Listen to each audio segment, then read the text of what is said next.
What's up, gang? Welcome to But What Do I Know with Joe. Of course, I'm Joe. If you're new here, welcome in, and if not, welcome back. Thank you for joining me as we recap, relive, and otherwise get into, and we got a lot to get into, Phish's performance at Madison Square Garden this Friday, July 24th. This is night 2 of 5 in their 5-night stint at Madison Square Garden, and this is also their 93rd performance at MSG. So as the story goes, everything they play will be something that was debuted in 93 or earlier. So the nostalgia from last night's show will absolutely translate tonight. Expect to see some old school stuff. Furthermore, noteworthy, Trey came out with his Marvin the Martian t-shirt on, so that's got to count for something, for sure. What say we talk about it? I've taken the liberty to writing down the set list over here, because we got a lot to talk about and this will help. So straight out of the gate, set number 1, starting out with Llama. So strong start straight away. I went and checked out a bunch of 93 shows, just look at set lists and everything, and what we had here is pretty straight up from that time. Llama opener, just to get things rocking, and that's exactly what this did. It ripped. The solos, both the keys, the guitar was awesome. Fairly concise, stayed pretty close to home. Pretty standard for what they would have played back then as well, but just got rocking and got the crowd going and everything. So fantastic start to the show. So Llama, that gives way to Bathtub Gin. And this gin was really cool. This was mad fun. I was wondering if they would, how far they would take it. We all know how far they can. And tonight it was pretty cool. This was, it started with these bright grooves and just uplifting and moving. The sense of motion, Fishman, and that drum beat that he had going, he just kept pushing the pace and not necessarily increasing it ever so slightly, but it just kept driving, just kept going, and everything kept going with it. He kept emphasizing it. It was awesome. And driving, pushing forward the whole time, giving way to just beautiful grooves and solos. It kept evolving the whole time. And this is second song in, so it's like we're off to a really good start.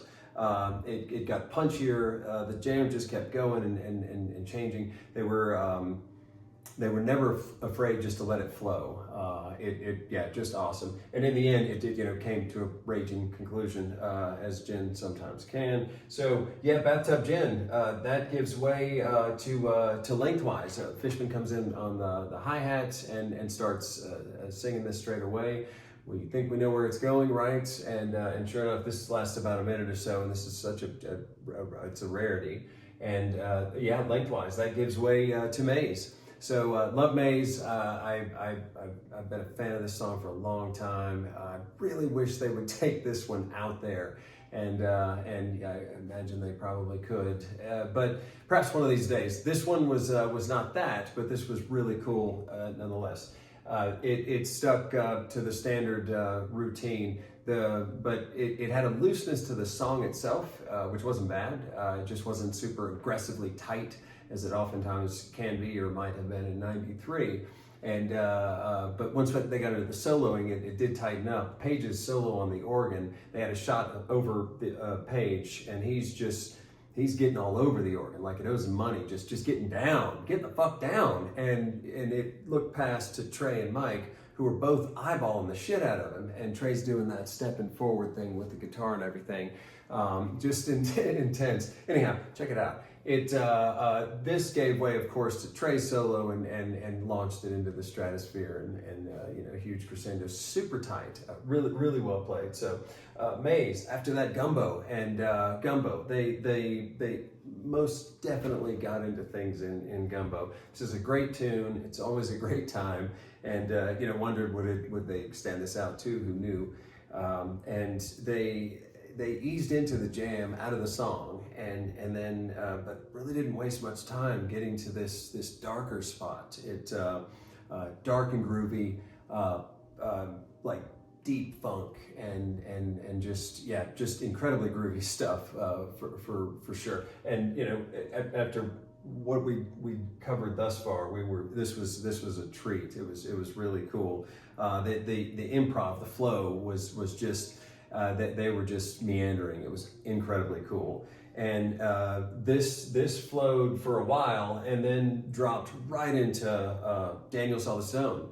So this is sort of a throwback too. You know, it seems they used to have more. The cool down songs were different back then. They didn't have a lot of the ballads they have now, right? Those are off limits for now.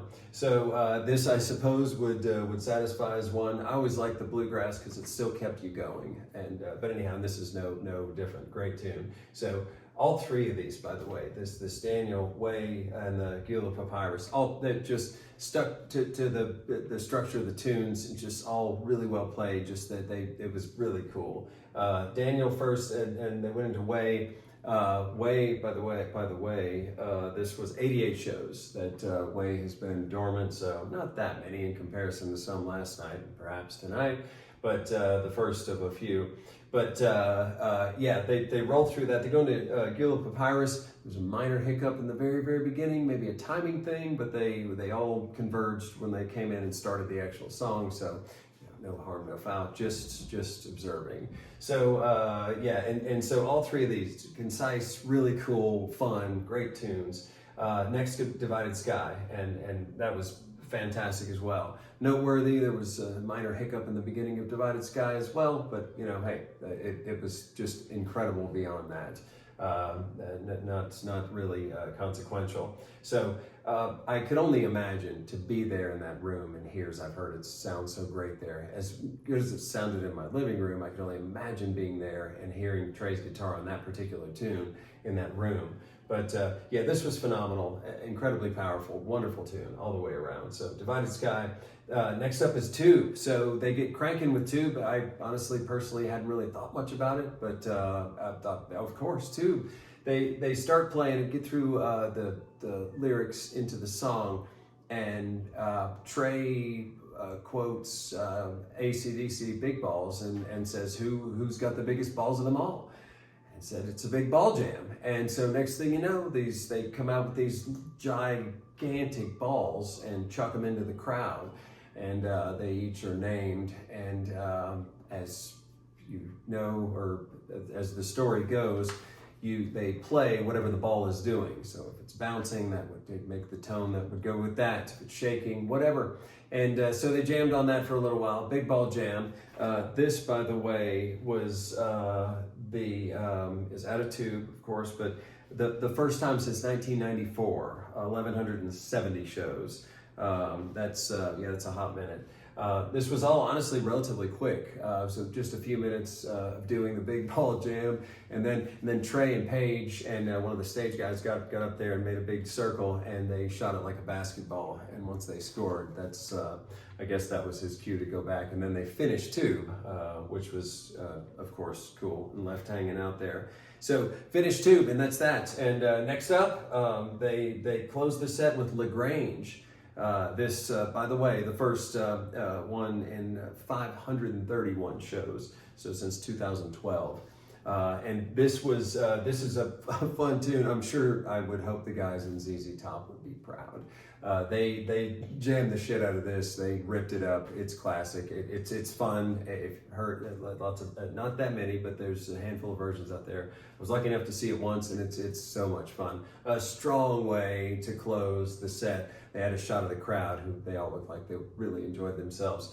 A strong way to close this first set out. So strong first set all the way around. A lot of really cool stuff in here.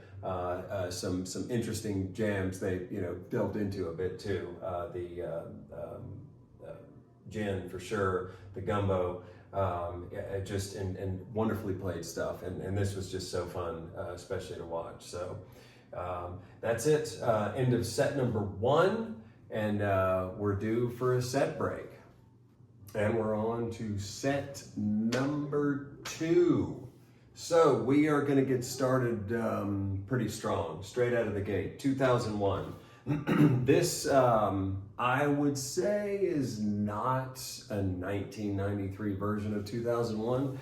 Not that there's anything wrong with that at all, but this was really cool. They got going and went through the first section of the song and the second portion. And they've done this before. I wish they do it a lot more, where they just take that out and just see where it goes. And it could go just about anywhere. And tonight was no different. This was insanely cool. And they started to, the beats changed, the tones changed, the notes changed, and just the whole thing just started to morph, and you could kind of make out 2001. Anyhow, it was really cool. Obviously, going back and finishing the tune super strong. Great way to start the second set. And this rolls right into Chalkdust Torture. And so this was incredibly cool. So thinking back again to 93, perhaps played a little bit differently, but that would be a pretty cool start back then, right? Chalkdust Torture. They went through the tune, they jammed it out, they actually, finished it as they do, and then continued jamming, and that's when things really got interesting. That is when the musical journey started. And this was just insanely cool, absolutely stellar, ridiculous, I would say, just flowing from jam to jam, groove to groove, effortlessly, and it was incredible fun. And Chalkdust Torture is obviously got a name for itself. Lots of cool. This was just unique and just so much fun. And coming off of 2001 as well, really, really cool stuff. So that was really great. And that gave way, flowed right into Sparks. So shout out to The Who, 357 shows since 2016 that they haven't played Sparks. And that's, this is to continue the craziness and everything. This is a bit of a rager, obviously. And they've been spacing it out a bit, but to then circle back and start raging. It did rage. It raged up into a certain point, to be completely honest. Second set half of it, I suppose. There was a miscue, there was a hiccup, there was something where just kind of lost steam, and they got it together and synced back up and finished the tune, finished strong, and just a sort of a minor hiccup in the flow, if you will, but finished Sparks, and then Slave to the Traffic Light.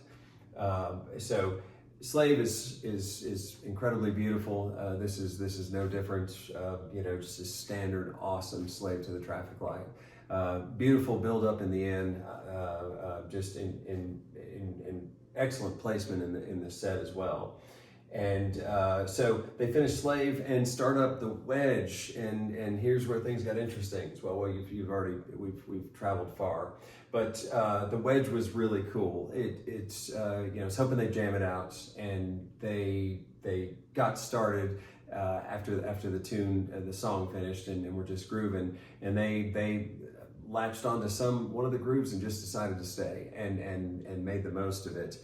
It got weird. It was really cool. It got deep and dark at times, experimental. And this is, again, the second half and beyond. It just got really offbeat, crazy stuff. They really got into it, but deep, funky, mechanical, just experimental, crazy, nutso stuff. So the Wedge, yeah, and then that flows. Next thing you know, there's some reggae guitar coming and reggae beats and Makisupa Policeman. So this is Makisupa, by the way, 149 shows since 2023 when they played it at the Orion Amphitheater in Huntsville, Alabama. Great show, by the way. Check that out. So this was really cool. The way it flowed right out of the Wedge too, the insanity that was going on there, and then flowing right into something like Makisupa. And this is old school, where they jammed on that reggae vibe, and Trey would just make these tripped out tones and sounds that would flow over it. Really cool. Times are changing a bit. Gone are the goo balls and the dank nugs. And today Trey's word was iced green matcha tea. So so definitely we've evolved for sure. So Makisupa was cool. It grooved through, and again they were getting pretty trippy with the tones and everything, and it became more kind of back to that experimental kind of mechanical, if you will. And then they're singing Kung on top of it.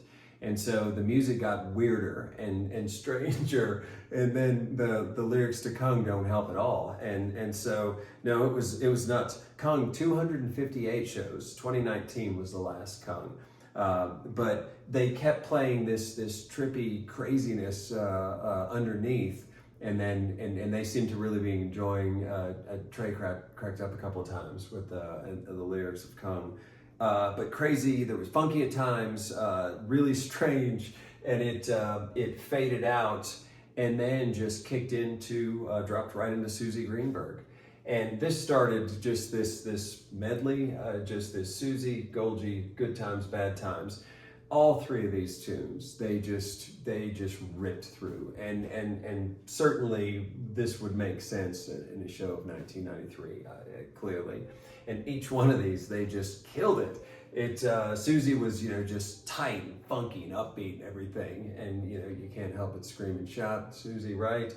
And each one of these songs, just over 6 minutes, right about the same length. Golgi, noteworthy, again, played really well. And then at the end, when they're building up to the crescendo to, saw you with the tickets, and end the song, the crescendo, they're building it up, and then they take that part out. They jam on the build-up. They jam out the build-up to the crescendo. Who fucking does this?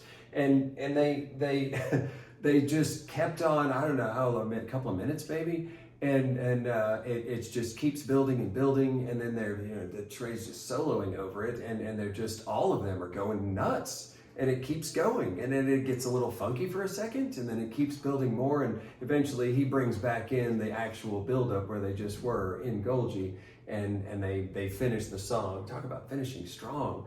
And then that goes into fucking good times, bad times.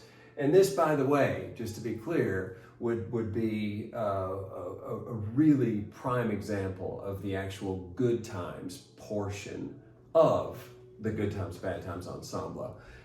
This was just badass. It was, they ripped it up. The composer, the song itself, they nailed it. And the jam was nuts, over the top as it can be. So anyhow, that caps off a really solid set of music, second set. So yeah, this was incredibly cool. That start was truly amazing. The wedge in there, that Makisupa, Kung, all the three of these to close, you got a lot of good stuff here. So that is that's the second set. How about a break? And then back with the encore, Sweet Adeline. And Sweet Adeline, by the way, 358 shows from 2016. They haven't played that. And that's a cappella. They got up there, they had mics, and yeah, it's super cool. Always good to see something like this. Again, another throwback to something they would do, not every show perhaps, but many back then, debatedly more. And then why not go ahead and finish strong, Fluffhead? And this was just awesome. Just a really large cherry. Are there really any big cherries? Anyhow, just crazy that's on top of everything else. And this, they don't go out like punks, of course. They fucking rip through it. And the build up at the end was just so over the top, just awesome. Yeah, they killed it. It was incredibly cool and an insanely awesome finish to an otherwise incredible show. This is that's the show. This is a lot of good stuff here. The replay value is just top notch, and I would want to just hear it through the flow and everything. And again, it's nostalgic. You could see this. You could scroll back to the 1993 section and see something like this. In many instances played very differently, which whatever, good, bad, and different. It is what it is. And but a lot of good stuff, you know, and other than just the flow, the gin in there, that gumbo, Jesus. That whole tube people, I'm curious to re-listen to that, and that Raging Grange. This whole second set is just rock solid. You know, again, the start, that Wedge is nuts. And all this in the end. You know, I will say that this, I feel that, you know what, that's the play of the day right there. This 2001 Chalkdust, this whole thing for me is just over the top, incredibly cool. When they jam out 2001 the way they did, and then you know something cool is coming, and yes, they delivered on that, and that Chalkdust just went places, and those are the places I like to go, I suppose. So that's my assessment of Phish's performance, Madison Square Garden, Friday, the 24th of July. But what do I know? So this is night 2. Be sure to join me for nights 3, 4, and 5, and then a little bit more of this summer tour and beyond. So our journey here is ended. Until next time.